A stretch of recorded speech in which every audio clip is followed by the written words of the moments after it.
आप हैं Shyamlal Chaudhary YouTube channel पर। और आज से 25 जुलाई को टारगेट बनाते हुए भारतीय इतिहास के हर टॉपिक के हर पहलू को हम छुएंगे, ताकि आपका फास्ट रिवीजन हो और इतिहास से आपका एक भी क्वेश्चन बाहर ना जाए। इस दावे के साथ श्यामलाल चैनल आपके साथ हिस्ट्री के हर एक पहलू से साझा करेगा। तो आप बने रहें श्यामलाल चौधरी यूट्यूब चैनल पर। और आज उसी सिलसिले के तहत धन के बहिर्गमन सिद्धांत पर हम चर्चा करेंगे। इस धन बहिर्गमन सिद्धांत के तहत हम उस हर पहलू को आपको बताएंगे जिससे एमपीपीएससी में क्वेश्चन बन सकते हैं। तो शुरू करते हैं। धन का बहिर्गमन सिद्धांत। धन का बहिर्गमन सिद्धांत को धन का निष्कासन सिद्धांत भी कहा जाता है।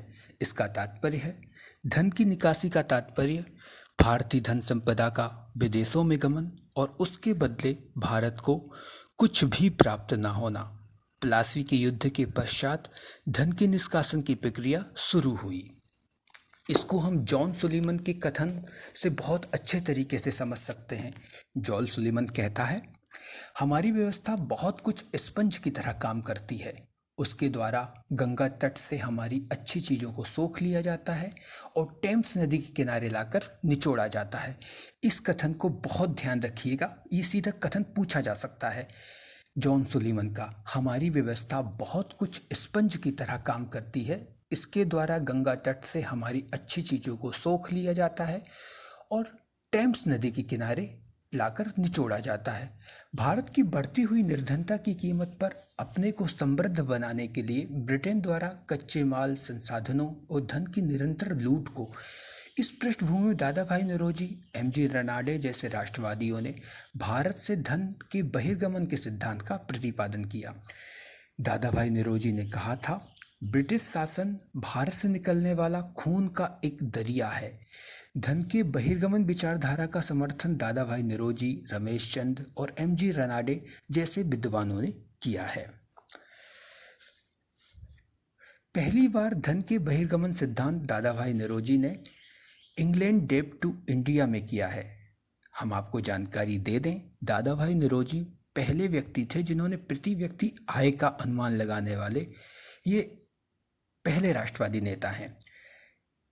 दादा भाई नौरोजी धन के बहिर्गमन सिद्धांत की सबसे पहले और सर्वाधिक प्रखर विद्वान थे जिन्होंने इस चीज़ की आलोचना की थी। हम आपको बता दें इनकी कुछ और पुस्तकों के नाम दादा भाई नौरोजी के: property and un British rule in India, the wants and means of India, on the commerce of India. दादा भाई नौरोजी ने धन निष्कासन को अनिष्टों का अनिष्ट कहा था। इसी प्रकार प्रसिद्ध अर्थशास्त्री आर.सी. दत्त ने इकोनॉमिक हिस्ट्री ऑफ इंडिया, जो 1901 में प्रकाशित हुई थी, में बहिर्गमन के सिद्धांत पर बल दिया।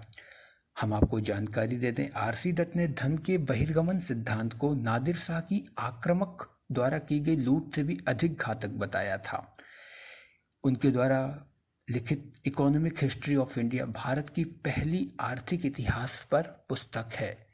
इसी तरह 1901 में इंपीरियल लेजिस्लेटिव काउंसिल के बजट भाषण के दौरान गोपाल कृष्ण गोखले ने धन के बहिर्गमन सिद्धांत को प्रस्तुत किया।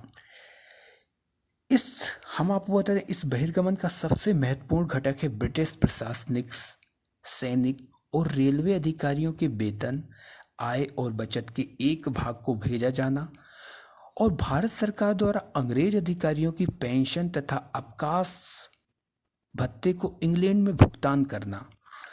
1813 के बाद धन के बहिर्गमन की सबसे बड़ी मद गृह प्रभार था, यानी होम चार्जेस। भारतीय राष्ट्रीय कांग्रेस ने 1896 में अपने कलकत्ता अधिवेशन में आधिकारिक तौर पर धन के बहिर्गमन सिद्धांत को स्वीकार किया। उस समय कांग्रेस ने घोषणा की कि देश में पड़ने वाले अकालों और लोगों की निर्धनता का कारण बरसों से लगातार चला आ रहा धन का बहिर्गमन ही है। 1896 में कांग्रेस के कलकत्ता अधिवेशन की अध्यक्षता M.A. शयानी ने की थी। ये कांग्रेस का 12वां अधिवेशन था।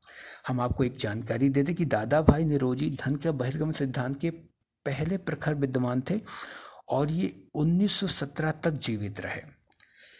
इस तरीके से आपके धन बहिर्गमन सिद्धांत का ये पूरा टॉपिक कंप्लीट होता है। इसी तरीके से मैं रोज़ आपके सामने एक टॉपिक लेके आऊँगा ताकि 15 जुलाई, जी हाँ 15 जुलाई तक पूरा इतिहास आपका कवर हो जाएगा। वो हर टॉपिक जिससे MPPSC में क्वेश्चन बनता है। तो आप बने रहिए श्यामलाल चौधरी यूट्यूब चैनल पर। Shyamlal Chaudhary YouTube channel complete आपसे दावा करता है कि आपका हिस्ट्री कंप्लीट होगा। तो दें इजाज़त, कल फिर एक टॉपिक के साथ अर्थव्यवस्था। आगे हम 4-5 दिन में अर्थव्यवस्था को कंप्लीट करेंगे। तो श्यामलाल चौधरी यूट्यूब चैनल को सब्सक्राइब करें और अगर आपको वीडियो पसंद आया हो तो लाइक करें। कल फिर मिलता हूँ, इजाज़त दें।